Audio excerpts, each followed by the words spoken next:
Assalamu alaikum viewers, Sadia Rani here, your presenter. In the last video, I touched the age group of 4, 5, 6 and 7 years old children, and our topic was vocabulary building for young learners. So today we have part 2 of that, and we'll be touching the age groups of um, 8, 9, 10 and 11 years old. So up till grade 6. So for that I have designed a workshop, and what I do with my children, that I would like to share with you all. How much is that worthwhile to you? I have no idea about. How much is that worthwhile for my children? It is producing result, but how far it is useful for them in further life when the outside world will be waiting for them, I have no idea about. It's an effort I have made, so I would like to share with you all. And for that, I in the beginning of the video I have given you a range of novels, abridged novels, which I teach to them. And it starts from grade 3 according to different levels they have been given, and they advise you to it's written there level 1, level 2, level 3, like that. So they are very good novels with very simple language, and it's a must for these young learners to read them. So first of all, what we do is, whichever reader are you teaching them, you like for my grade 3 children, 8 years old, once I had taught them about Mowgli, the Jungle Book. They watch the cartoons also, and they like that story very much, and it was in very simple language.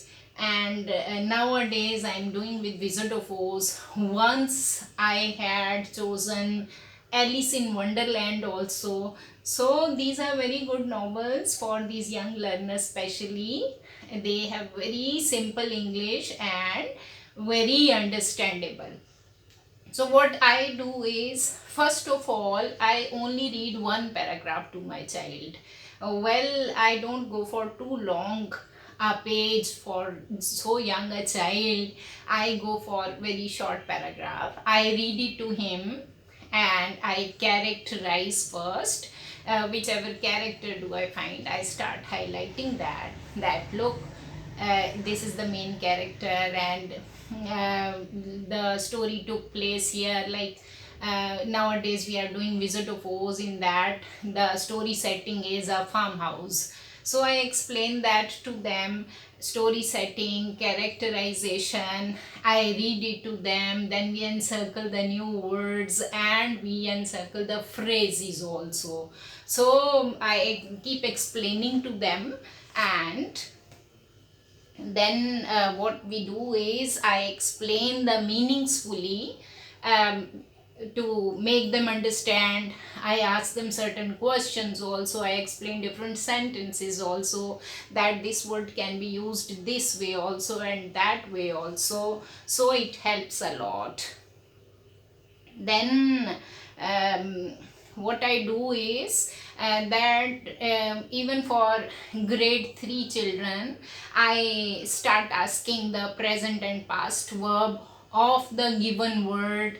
The word I have encircled, like slept. If I have encircled the word slept, I ask my child, which word is it the past tense of, and I explain that to my child. And if it is given in the present verb, then I ask my child that what is the past verb of it. So that helps me a lot teaching them. So in this way I am able to use multi concepts while reading that novel to my child. And then what I do is, homophones. Homophones are a must. I tell my child, whichever word has the homophone also, I start explaining it to my child, that this word with this spelling means this, and this word with this spelling means that. So, and homographs as well.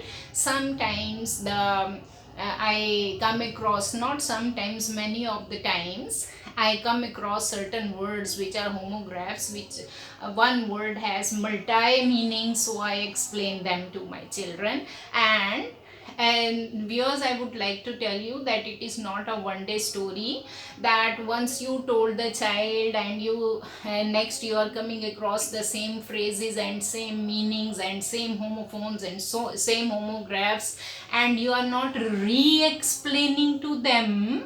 Children are too young and you need to keep repeating these things again and again.